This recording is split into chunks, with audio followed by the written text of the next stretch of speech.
कहानी शुरू करने से पहले दोस्तों हम आपको एक ज़रूरी सूचना देना चाहते हैं। दोस्तों, हम आपको ये फ़ोन गिफ्ट करना चाहते हैं। इस फ़ोन को लेने के लिए आपको बस हमारे चैनल को सब्सक्राइब करना है वो फिर आप में से किसी एक लक्की सब्सक्राइबर को हम ये फ़ोन देंगे। फ़ोन का लक्की ड्रा 1 जनवरी 2024 को नए साल के अवसर पर किया जाएगा। अगर आप भी ये सैमसंग गैलेक्सी M12 फ़ोन जीतना चाहते हैं तो जल्दी से लाल रंग के सब्सक्राइब बटन को दबाकर चैनल को सब्सक्राइब करें और बेल आइकन भी दबाना ना भूलें और जीते चमचमाता नया फ़ोन। तो जल्दी से चैनल को सब्सक्राइब करो दोस्तों। चलिए अब हम आज की कहानी शुरू करते हैं। मेरी सास मुझे रोजाना रात को दूध पिलाती थी और मुझसे बहुत प्यार करती थी। वह मुझसे कहती थी कि तुम मेरी बहू नहीं बेटी जैसी हो। एक दिन जब मैंने अपनी सास से दूध पीने को मना कर दिया तो मेरी सास और मेरे पति ने मुझे बहुत मारा। मुझे मेरे ससुराल से निकाल दिया। जब मैं अपने मायके पहुंची, मैंने अपने घर वालों को पूरी बात बताई तो मेरे भाई को बहुत गुस्सा आया और उसने मुझसे कहा कि मैं तेरी सास और पति को नहीं छोड़ूंगा, मैं उन्हें जेल की हवा खिलाकर ही रहूंगा। उसके बाद मेरा भाई मुझे लेकर मेरे ससुराल में पहुंचा तो वह मेरी सास को देखते ही उनसे कुछ कहने के बजाय उनके आगे हाथ जोड़कर माफी मांगने लगे। यह देखकर मेरा सिर चकरा गया। मेरा नाम अनीता है। हर रोज की तरह आज फिर मेरे सास मेरे पास दूध का गिलास लेकर आई और वह दूध पीते ही मुझे चक्कर से आने लगे। तो मैंने अपनी सास से पूछा, माँ जी, आप दूध में ऐसा क्या मिलाती हैं कि मुझे इसे पीकर ही नींद आने लगती है। मेरी सास ने मेरी तरफ अजीब नज़रों से देखा तो मैं उनसे कहा, अरे नहीं माँ जी, मैं तो बस ऐसे ही पूछ रही थी। अगर आपको मेरी बात बुरी लगी हो तो मुझे माफ़ कर दीजिए। फिर वह मुझे देखकर मुस्कुराने लगी और बोली, बेटा, मुझे तुम्हारी बात का बुरा नहीं लगा। तुम तो मेरे लिए बेटी के समान हो। उनका इतना लाड और प्यार देखकर मुझे अपनी कही बात पर पछतावा होने लगा। मैं सोने लगी कि माँ जी मेरे बारे में क्या सोच रही होंगी। वह रोज मेरे लिए इतनी प्यार से दूध गर्म करके लेकर आती हैं और मुझे अपने हाथों से पिलाती हैं और मैं उनके बारे में कितना गलत सोच रही हूँ। यही सोचते सोचते मुझे नींद आ गई। सुबह 6 बजे मेरी आंख खुली। मैंने देखा कि मेरी सासू माँ आरती कर रही है। मैं भी जल्दी से नहाकर पूजा करके अपने काम में लग गई। हमारी शादी को 1 साल हो चुका था। मेरी सास मेरे साथ बहुत अच्छा बर्ताव रखती थी। कभी कभी तो मैं अपने पति से भी कहती थी कि आपसे ज्यादा तो माँ जी मुझसे प्यार करती हैं। यह सुनकर वह मुस्कुरा देते थे। माँ जी रोज मुझे अपने हाथ से दूध बनाकर देती थी और वह उसमें केसर वगैरह डाल कर देती थी, जो कि पीने में बहुत स्वादिष्ट होता था और पीते ही मुझे नींद आने लगती थी। मेरे पति विशाल डॉक्टर थे और वह आजकल नाइट ड्यूटी कर रहे थे। वह शाम को 7 बजे जाते और सुबह 6 बजे वापस आते थे। इस वजह से मुझे जल्दी उठना पड़ता था। मैं जल्दी उठकर नहा धोकर पूजा करती। उसके बाद मैं विशाल के लिए नाश्ता बनाती। मैं अपने ससुराल में बहुत खुश थी। मेरी सास और मेरे पति भी मुझसे बहुत खुश रहते थे। मेरा ससुराल बहुत अच्छा था। मेरे ससुराल में भी मेरे मायके की तरह किसी चीज की कोई कमी नहीं थी। मेरे पिताजी और भाई बहुत अमीर थे। हमारी बहुत बड़ी हवेली थी। उसमें बहुत नौकर, सारे नौकर चाकर थे। हर काम के लिए अलग अलग नौकर थे। उसके अलावा भी हमारी बहुत जमीन जायदाद थी। कहने को तो सब काम ना ही करते थे, लेकिन देखभाल तो मालिक को ही करनी पड़ती है। मेरी माँ सारा दिन हवेली की देखभाल करने में थक जाती थी। मैं अपनी माँ को देखकर कहती थी कि मैं आप मेरी शादी इतनी बड़ी हवेली में मत करा देना। मुझसे इतनी बड़ी हवेली का काम नहीं संभाला जाएगा। वैसे भी मैं बहुत लाड प्यार में पली बड़ी थी और बहुत नाजुक मिजाज की मालकिन थी। मेरे माता पिता भी जानते थे कि मुझसे हवेलियों का काम नहीं संभाला जाएगा। वो मेरी बात सुनकर मुस्कुरा देते थे और मुझसे कहते थे कि ठीक है बेटी, जैसे तुम चाहो, जहाँ तुम चाहो हम वहाँ ही तुम्हारी शादी करेंगे। इसी बीच मेरे लिए एक रिश्ता आया। वह लोग हमारी तरह जागीरदार तो नहीं थे, लेकिन अच्छे खासे अमीर थे। उनके घर में हर चीज़ की रेल पेल थी, जैसा मैं चाहती थी। वह रिश्ता बिल्कुल वैसा ही था और वह लोग हमारे शहर के ही रहने वाले थे। मेरे माता पिता को और भाई को वह लड़का बहुत पसंद आ गया था। इसलिए मेरे घर वालों ने मेरा रिश्ता वहाँ पक्का कर दिया। लेकिन उसे लड़के की माँ बहुत बीमार थी और अस्पताल में एडमिट थी। इसी वजह से वो लोग चाहते थे कि हम जल्द से जल्द शादी कर ले। इस पर मेरे भाई ने मना कर दिया कि हमारी इकलौती बहन है, हम इसकी शादी बहुत धूमधाम से करना चाहते हैं। हम ऐसे जल्दबाजी में अपनी इकलौती बहन की शादी नहीं कर सकते। लेकिन लड़के ने कहा कि मेरी माँ बहुत बीमार है और उनकी आखिरी ख्वाहिश है कि वह मेरा घर बसा हुआ देखना चाहती हैं, इसलिए हम जल्द से जल्द शादी करना चाहते हैं। सुनकर मेरे भाई भी शादी के लिए राजी हो गई। हमारी शादी तक मेरी सास की तबीयत भी बेहतर हो गई। फिर हमारी शादी हो गई। शादी के बाद मैंने देखा कि मेरी सास बहुत पूजा पाठ करने वाली औरत है। वह सारी सारी रात भगवान की पूजा करती रहती थी। मुझे लगा कि शायद तो मुझ पर भी ऐसे ही पाबंदियां लगाएंगे, लेकिन उन्होंने मुझसे कभी कुछ नहीं कहा। मैं यहाँ अपनी मर्जी की मालकिन थी। मैं जब चाहती सोती और जब चाहती उठ जाती थी। अपनी मर्जी से खाती पीती थी। मेरे पति विशाल भी बहुत अच्छे थे और मेरा बहुत ख्याल रखते थे। मुझे बाहर खाना खिलाने और घुमाने भी लेकर जाते। हमारी जिंदगी बहुत हंसी खुशी गुजर रही थी। अगले दिन जब मैं सोकर उठी तो दोपहर के 3 बज रहे थे। मैंने देखा कि विशाल अभी भी सो रहे हैं। मैं हाथ मुंह धोकर कमरे से बाहर आई तो मेरी सास पूजा कर रही हैं। पूजा करने के बाद उन्होंने मुझे प्रसाद दिया और शाम के खाने की तैयारी करने लगी। मैं भी उनके पास जाकर बैठ गई और उनसे बोली कि माँ जी, हम घर में काम के लिए एक नौकरानी रख लेते हैं। आप सारा दिन काम करके थक जाती हैं, मुझे अच्छा नहीं लगता। हमारे पास किसी चीज़ की कोई कमी नहीं है, हम नौकरानी रख लेते हैं। घर का सारा काम कर दिया करेगी और खाना भी बना देगी। इससे आपको भी आराम मिलेगा और आप रात को आराम से पूरी रात भगवान का पाठ कर सकती हैं। मेरी बात सुनकर मेरी सास बोली कि बेटा, मुझे तो सारा काम करने की आदत है और यह काम तो कुछ भी नहीं है। मेरे जैसी औरतें तो बड़ी बड़ी हवेलियों का पूरा पूरा काम संभाल लेती हैं। मैं उनकी बात सुनकर चौंक गई और उनसे कहने लगी कि माँ जी, आप भला हवेलियों का काम क्यों करेंगी? आपके पास तो सब कुछ है, किसी चीज़ की कमी नहीं है। उसे पर मेरी सास बोली कि बेटा, मैं एक बहुत बड़ी हवेली में नौकरानी का काम कर चुकी हूँ। पूरी हवेली की साफ सफाई का काम मेरे ही स्पोर्ट था। मैं सारा दिन काम में लगी रहती थी, सिर्फ रात को ही आराम करने को मिलता था।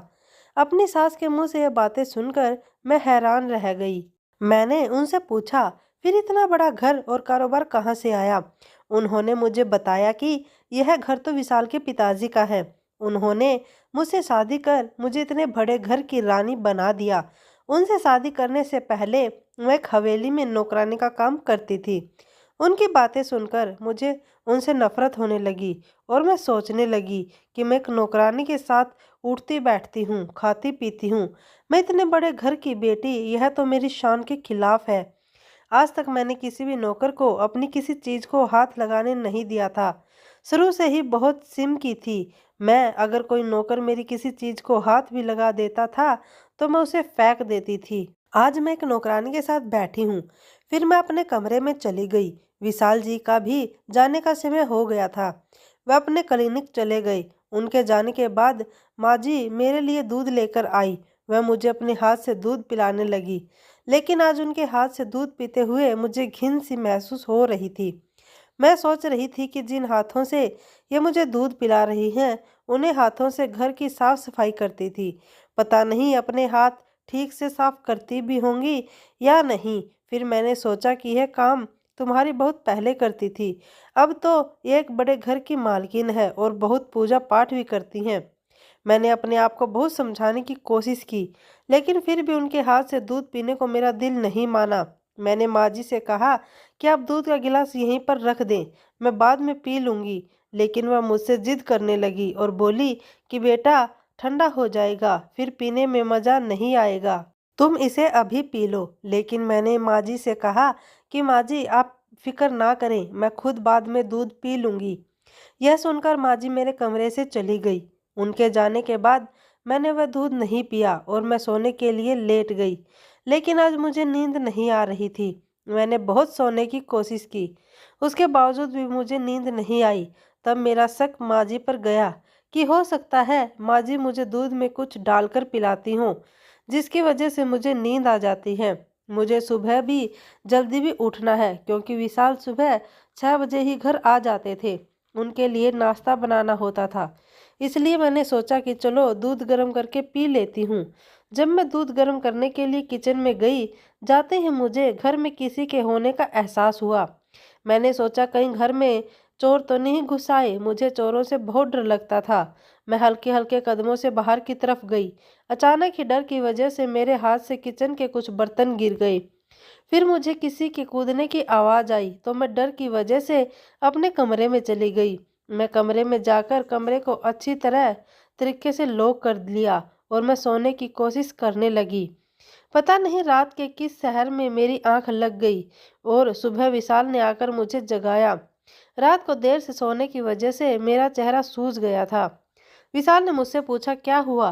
तब मैंने उनको बताया कि कुछ नहीं, रात नींद नहीं आ पाई, इस वजह से आंखें ओझल हो रही हैं। शाम तक ठीक हो जाएंगी, आप फिक्र ना करें, मैं ठीक हूँ। मैं विशाल को कष्ट कराया। विशाल और मैं आराम करने के लिए लेट गए और दोपहर में जब मेरी आंख खुली तो माँ जी मेरे पास आकर बैठ गई और रात के बारे में मुझसे पूछने लगी कि मैंने रात को दूध पिया था या नहीं, मुझे नींद आराम से आई थी या नहीं। मैंने उनसे कहा कि माँ जी आपके जाने के बाद मैंने वह दूध पी लिया था और मुझे बहुत अच्छी नींद आई। सुबह विशाल के आने पर ही मैं उठी। यह सुनकर माँ जी सुकून से हो गई और मेरे पास से उठकर चली गई। अब मेरा शक मेरे साथ पर गहरा होता जा रहा था। मुझे लग रहा था कुछ न कुछ तो गड़बड़ जरूर है, लेकिन मैंने अपनी सास के सामने कुछ भी जाहिर नहीं होने दिया। सारा दिन रोज की तरह ही रहा। शाम के समय विशाल अपने क्लिनिक चले गई। उनके जाने के बाद माँ जी दूध लेकर मेरे पास आई और मुझे दूध पिलाने लगी और मुझसे कहने लगी कि तू मेरी बहू नहीं, बेटी की तरह है। मैं तुझे अपनी बेटी की तरह प्यार करती हूँ, इसलिए मैं तुझे रोजाना अपने हाथ से दूध पिलाती हूँ।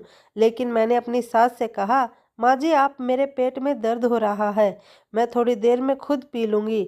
यह सुनकर माँ जी के चेहरे का रंग उड़ गया और कहने लगी बेटी लगता है तो मेरे हाथ से दूध पीना नहीं चाहती। मैंने कहा माँ जी ऐसी कोई बात नहीं है, ठीक है आप मुझे दूध पिला दीजिए। फिर मैं उनके हाथ से थोड़ा सा दूध पी लिया और बाकी रख दिया। वह खुशी खुशी मेरे कमरे से बाहर चली गई। थोड़ी देर बाद उन्होंने देखा कि मैं सो गई हूँ, लेकिन मैं पूरे तरीके से नहीं सोई थी, हल्की नींद में थी। मैंने बहुत कोशिश की, मुझे नींद नहीं आई, लेकिन शायद थोड़ा सा दूध पीने की वजह से मुझ पर बेहोशी हावी हो रही थी। मेरी बहुत कोशिश के बावजूद भी मुझे नींद आ गई और सुबह विशाल के आने पर ही मेरी आँख खुली। अब मुझे पक्का यकीन हो गया था कि ज़रूर मेरी सास मुझे दूध में नींद की दवाई देती है, जिसकी वजह से मुझे इतनी जल्दी नींद आ जाती है। लेकिन अब मैं भी सोच लिया कि मैं जानकर ही रहूंगी आखिर ये माजरा क्या है। रात को कोई ना कोई बहाना करके मैं दूध पीने से इनकार कर दूंगी। सारा दिन मैं अपनी सास के साथ रही, लेकिन उन्हें किसी भी बात का एहसास नहीं होने दिया। रात को जब वह मेरे पास दूध लेकर आई, मैंने उन्हें किसी तरीके से दूध ना पीने के लिए मना लिया। मैंने उनके जाने के बाद दूध फेंक दिया और मैं अपने बिस्तर पर ऐसे लेट गई जैसे कि मैं सो रही हूँ। कुछ देर के बाद माँ जी मेरे कमरे में आई, मुझे सोता हुआ देखकर चली गई। बाद में मैं अपने कमरे से बाहर गई। मैं यूं ही सास के कमरे की तरफ जाने लगी। अचानक मुझे छत पर से कुछ आवाजें आई। मैं उन आवाज़ों को सुनकर डर गई, लेकिन आज मुझे हिम्मत करके सच जानना ही था। मैं छत की तरफ जाने लगी। किसी मर्द की आवाज़ आई। वह मेरी सास से कह रहा था कि तुम सारा दिन काम करके थक जाती होगी, आराम भी कर लिया करो, तुम सारा दिन काम करती रहती हो, मुझे अच्छा नहीं लगता। यह सुनकर मेरे साथ उनसे कहने लगी तो मेरी इतनी फिक्र करते हो, मुझे बस यही चीज़ अच्छी लगती है। तुम्हारी यह बातें सुनकर मेरी सारी थकान उतर जाती है। मेरी सास उस मर्द की बातें सुनकर तो मेरे पैरों तले से जमीन निकल गई। मैं सोचने लगी कि आखिर यह सब चल क्या रहा है। मेरी सास तो बहुत पूजा पाठ वाली औरत थी, कहती थी कि मैं सारी सारी रात भगवान का पाठ करती हूँ। इनकी असलियत यह है, मैं यह सोच भी नहीं सकती थी। फिर मैं अपने कमरे में चली गई और यही बातें सोचते सोचते सो गई। सुबह जब मेरी आंख खुली, ये विशाल आ चुके थे। मैंने और विशाल ने नाश्ता किया। फिर विशाल आराम करने के लिए चले गए और मैं अपनी सास के पास जाकर बैठ गई। माँ जी, आप जिस हवेली पर काम करती थी, वहाँ से आपने काम क्यों छोड़ दिया? मेरा यह सवाल सुनकर मेरी सास के चेहरे पर उदासी छा गई और वह गहरी सोच में डूब गई। फिर मुझसे बोली कि बेटी, बड़े लोग छोटे लोगों को अपने पैर की जुत्ती समझते हैं, उनकी इज्जत कुछ नहीं जानते, वह उन्हें जमीन के कीड़े मकोड़ों की तरह समझते हैं। जहाँ मैं काम करती थी वहाँ के मालिक का बेटा मुझे गंदी नज़रों से देखता था और मुझे नाजायज रिश्ता बनाने की बातें करता था। जब मैं उसे मना करती वह मुझे धमकी देता था कि मैं तुम्हें बदनाम कर दूंगा। मुझसे जबरदस्ती शादी करना चाहता था। हवेली के सारे लोग कहीं बाहर गए हुए थे तो उसने मुझसे जबरदस्ती शादी कर ली और मुझे धमकी दी कि अगर मैं किसी को कुछ बताया तो वह मुझे ही बदनाम कर देगा। आखिर सच कब तक छुप सकता था। कुछ समय के बाद जब सबको पता चला तो उसने मुझे ही गलत साबित कर दिया और मुझे घर से निकलवा दिया। सबको सच बताने की बहुत कोशिश की, लेकिन मालिकों के सामने नौकर की भला कौन सुनता है।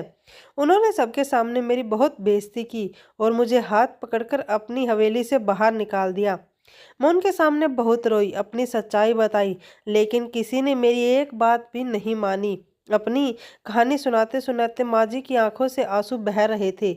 मैंने उन्हें गले से लगा लिया और उनको दिलासा देने लगी। बहुत जोर जोर से रो रही थी, उनकी आंखों से उनका दर्द झलक रहा था और मुझसे कहने लगी कि बेटी, आज तुमने मेरे दर्द को हल्का कर दिया। मुझे अपनी सास पर बहुत अफसोस हो रहा था, लेकिन वह यह भी सोच रही थी कि रात जो मेरी आंखों ने देखा वह क्या था। मैं एक अजीब कशमकश में थी। उन्होंने मुझे बताया कि मुझे हवेली से निकाल दिया गया था तो मेरे पास रहने के लिए कोई ठिकाना नहीं था। उस समय विशाल के पिताजी ने मुझसे शादी की और मुझे सहारा दिया। उनका बहुत बड़ा एहसान है जो उन्होंने उस वक्त मेरा साथ दिया, मेरे साथ जब कोई नहीं था। फिर वह रोते रोते मुझसे पूछने लगी, तुम ही बताओ बेटी, इन सब में मेरा क्या कसूर था। मैं तो वहाँ ईमानदारी से अपना काम कर रही थी, लेकिन उन लोगों ने मेरे साथ बहुत गलत किया। मेरी तो इन सब बातों में कोई कसूर भी नहीं था। मैंने अपने दिल ही दिल में सोचा कि मुझे आपकी किसी बात पर कोई भरोसा नहीं है।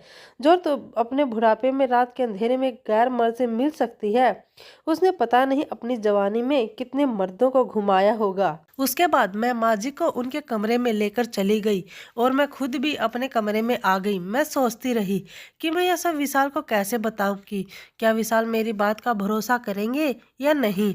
कुछ दिन गुजरने के बाद मैंने सब कुछ विशाल को बता दिया कि तुम्हारी माँ रात के अंधेरे में छत पर किसी और मर्द से मिलती है। विशाल मेरी बात आराम से सुनते रहे, लेकिन मेरी बात पूरी होने के बाद ही उन्होंने मुझसे कहा, तुम अपना सामान पैक कर लो, मेरी माँ चरित्रहीन औरत है, मैं तुम्हें उसके साथ नहीं रख सकता। तुम अपने आप भाई जैसे शरीफ लोगों में रहो। मैं विशाल से कहा कि विशाल मेरी बात तो सुनो, लेकिन विशाल मुझ पर गुस्सा करने लगे और मुझसे बोले कि निकल जाओ मेरे घर से। विशाल की आवाज़ सुनकर मैं भी वहाँ पर आ गई और विशाल से कहने लगी, विशाल ये तुम क्या कर रहे हो। तब विशाल ने उनसे कहा कि माँ, अनीता का कहना है कि आप रात के अंधेरे में किसी मर्द से छुपकर मिलती हैं। आप एक चरित्रहीन औरत हैं। विशाल की माँ ने कहा कि बेटा, तुम मुझे पूछोगे नहीं कि यह सच कह रही है या झूठ। विशाल ने नहीं में सिर हिलाया और कहने लगा, माँ, मुझे आप पर पूरा भरोसा है। इतना कहकर विशाल मुझे गाड़ी में बिठाकर मेरी हवेली पर छोड़ आई। जब मैं घर के अंदर गई, मेरी ऐसी हालत देखकर मेरे घर वाले बहुत परेशान हुए और मुझसे पूछने लगे कि बेटी, तुम्हें क्या हुआ, तुम्हारी यह हालत किसने कर दी और तुम रो क्यों रही हो। विशाल कहाँ है। मैं अपने घर में सबकी लाडली थी।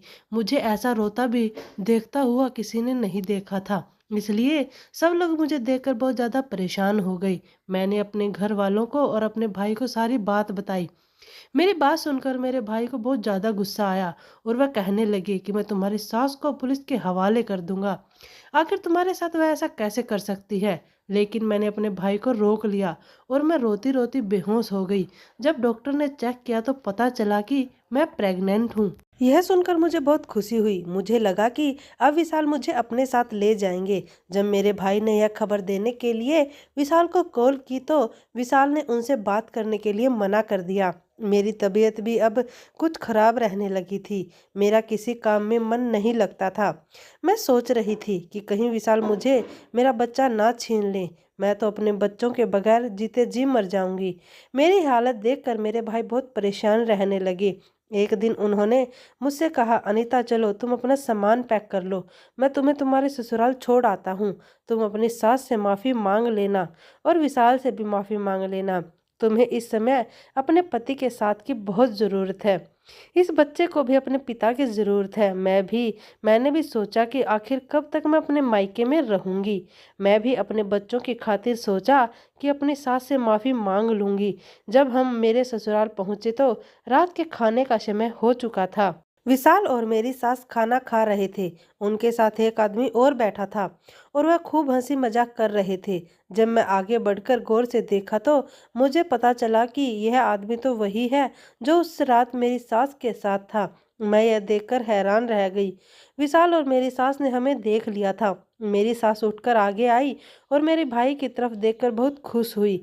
मैं अपने भाई के चेहरे को देखा तो मेरे भाई के चेहरे पर उदासी थी। मेरे भाई मेरे सास से कहने लगे, तुम यहाँ क्या कर रही हो? मेरे भाई की आवाज़ में दर्द था। मेरी सास मेरे भाई को से बहुत नफरत से देख रही थी और फिर मेरे भाई से कहने लगी कि जागीरदार साहब क्या लगा था, तुम्हें तुम्हारे बाप का पाप का खड़ा कभी नहीं भरेगा। लेकिन भगवान के घर देर है अंधेर नहीं। हर पापी को अपने किए की सजा एक न एक दिन मिलकर ही रहती है। आज तुम्हारी सजा का समय आया है। यह सुनकर मेरे भाई कहने लगे, तुमने मुझसे बदला लेने के लिए मेरी बहन का इस्तेमाल किया और अपने बेटे की शादी मेरी बहन के साथ करवा दी ताकि तुम मुझसे बदला ले सको। जिस तरीके से मैंने तुम्हें अपने घर से निकाला था, इसी तरह तुमने मेरी बहन को अपने घर से निकाल कर अपना बदला पूरा कर लिया। मुझे यह सब सुनकर चक्कर आने लगा और मैंने अपने भाई से कहा कि यह सब आप क्या कह रहे हैं। तब मेरे भाई ने मुझे बताया कि अनीता, मैं जो भी कह रहा हूँ सच कह रहा हूँ। तुम्हारी सास हमारे यहाँ नौकरी करती थी और मेरा दिल इस पर आ गया था। तब मैंने छुपकर शादी कर ली थी, लेकिन जब सब घर वालों को पता चला तो मैंने उल्टा इस पर ही इल्ज़ाम लगाकर इसको घर से निकलवा दिया और सबके सामने इसको चरित्रहीन साबित कर दिया। इसी बात का बदला लेने के लिए इन्होंने तुम्हें अपने घर से निकाल दिया। मेरे भाई बहुत रो रहे थे और मेरी सास के सामने हाथ जोड़कर माफ़ी मांगने लगे और कहने लगे कि मेरे किए की सज़ा मेरी बहन को मत दो। मेरी बहन माँ बनने वाली है। मैंने जो किया बहुत गलत किया। मुझे अपनी गलती का एहसास है, तो मुझे माफ़ कर दो और मेरे किए की सज़ा मेरी बहन को मत दो। मेरी बहन बहुत नादान है। आज मुझे मेरी सास के चेहरे पर बहुत सुकून दिखाई दे रहा था। ऐसा लग रहा था जैसे वह इसी दिन के लिए जिंदा है और जो आदमी उनके साथ बैठा था वह असल में विशाल के पिता थे। विशाल ने बताया कि अगर वह अपने पिता के बारे में मुझे बता देते तो मेरे भाई को पता चल जाता, वह मेरी शादी विशाल के साथ नहीं करते। उन्होंने यह सब कुछ मुझसे छुपा कर रखा ताकि मेरी सास की सच्चाई सबके सामने आ सके और पता चल सके कि मेरी सास एक बहुत ही नेक और शरीफ औरत है। उनके साथ जो कुछ भी गलत हुआ वह सब मेरे भाई ने ही किया था। उसके बाद विशाल ने मुझसे कहा, अनीता तुम्हें अपने भाई का यह है, मुझ पे से किसी एक को चुनना होगा। मैंने फौरन कह दिया कि विशाल मैं तुम्हारे साथ रहूंगी। मुझे एक ऐसे भाई की बिल्कुल भी ज़रूरत नहीं है जो औरतों की इज्जत करना नहीं जानता हो, जो औरतों को अपने पैर की जुत्ती समझता हो। मुझे तुम्हारे साथ ही रहना है। यह सुनकर मेरे भाई मेरे आगे हाथ जोड़कर कहने लगे, अनीता मुझे माफ़ कर दो। तुम जानती हो मैं तुम्हारे बगैर नहीं रह सकता। तुम्हें अपनी बहन नहीं बेटी मानता हूँ। मैं जानती थी कि मेरे भाई मुझे बहुत ज़्यादा प्यार करते हैं। उन्होंने मुझे अपनी औलाद की तरह रखा है। लेकिन मेरे लिए मेरे पति और मेरी सास जरूरी थी। मेरे लिए मेरा घर बचाना जरूरी था। मेरे पति और मेरी सास एक बहुत अच्छे इंसान थे। मैंने अपनी सास से भी हाथ जोड़कर माफ़ी मांग ली थी। मेरे साथ भी मेरी सास ने भी मुझे माफ़ कर दिया था। मैंने अपने भाई से सारे रिश्ते नाते ख़त्म कर दिए थे और वह रोते रोते मेरे घर से चले गए। कुछ समय के बाद हमारे घर में एक नन्हा सा मेहमान आ गया। विशाल के पिताजी अब हमारे साथ ही रहते थे। अब मैं अपने पति और ससुराल वालों के साथ खुशहाल जिंदगी गुजार रही थी। इंसान को अपने किए की सजा इसी जन्म में मिलकर रहती है। जब कोई किसी के ऊपर जुल्म करता है तो बदले में भगवान उसके साथ भी वही करता है।